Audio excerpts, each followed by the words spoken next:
Hi, I'm Phil Ashey from the American Anglican Council with your Anglican perspective on questions for global Anglicans in the 21st century. We've been doing this series on the Cairo covenant, a promising new covenant that restores full communion between Anglican churches within the Anglican communion. And we're moving now into section 3, which is the section on what we'd call conciliar structures. And maybe a little background on that word conciliar. Conciliar stands for councils and decision-making in councils. That is the way that Anglicans make decisions virtually at every level of the church. At the parish level, it happens in annual meetings and vestry meetings. In the diocese, it happens every year on the diocesan convention or council or synod. At the national or regional level of the church, it happens in provincial councils or synods or conventions. The one place it doesn't happen in the Anglican communion is at the global level. And that's a curious and actually fatal flaw right now in the Anglican communion, because there's no real councils and no real authority to resolve problems of false teaching and practices that are not biblical, that one church does and spreads to other places within the Anglican communion. We have what is called in the Anglican communion the ecclesial deficit. And that's a technical way of saying there just ain't no way to say no to false teaching or to discipline those who continue to promote it.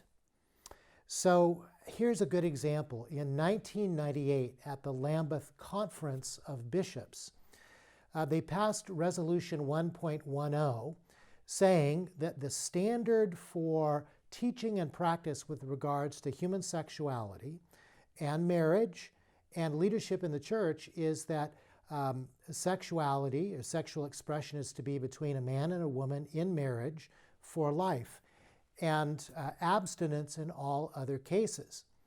And what's happened is that churches in North America, the Episcopal Church, Anglican Church of Canada, now churches in the United Kingdom, the Scottish Episcopal Church, the Church in Wales, the Church in New Zealand, the Church in Brazil, Anglican churches have said, well, we don't need to pay attention to this Lambeth resolution because it carries only moral force and not legislative force. It is only a recommendation, even though it was passed by an overwhelming number of bishops, over 560 bishops and only 70 dissenting.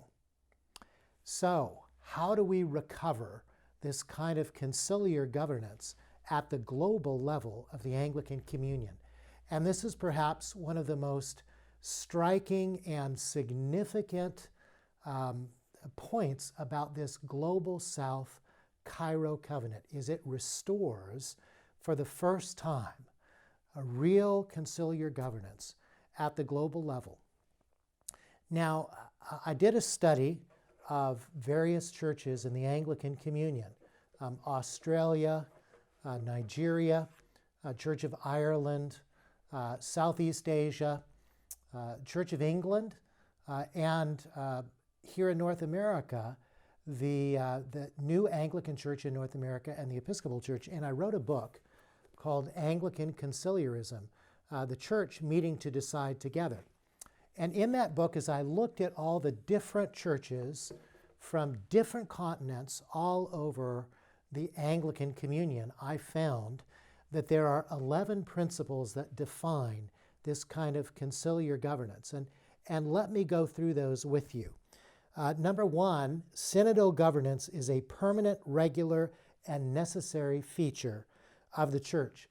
Everybody has a synod all the way up to the national level, a council, if you will. And secondly, synods gather and represent the whole church, bishops, clergy, and laity together, with clergy and laity in equal numbers. Thirdly, important and controversial matters of faith, doctrine, and order must be decided by the mind of the whole church. And we call that the Consensus Fidelium, which I'll say a little more about in the next couple of episodes. But that Consensus Fidelium is represented by the support of all three houses, bishops, clergy, and laity, meeting in synod. Principle number 4, within the synod, bishops exercise a special role and responsibility to guard the faith and order of the church and its worship. This is something that all Anglicans recognize all over the world. It's something only bishops can do.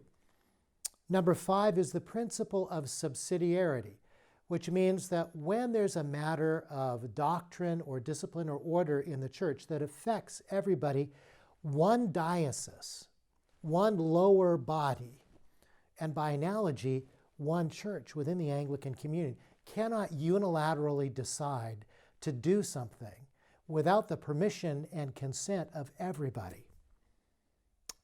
Principle number 6, a synod is concerned with the needs and issues of the world and with the church's mission to the world, and not only with the internal life of the church. And then principle number 7, each and every decision of a synod must conform to the ultimate authority of Holy Scripture. Now, I told you there's 11 principles, and actually you'll find them in the book, but the 7 I've just recited for you are the most important for purposes of these conciliar structures within this Global South Covenant. So, first question.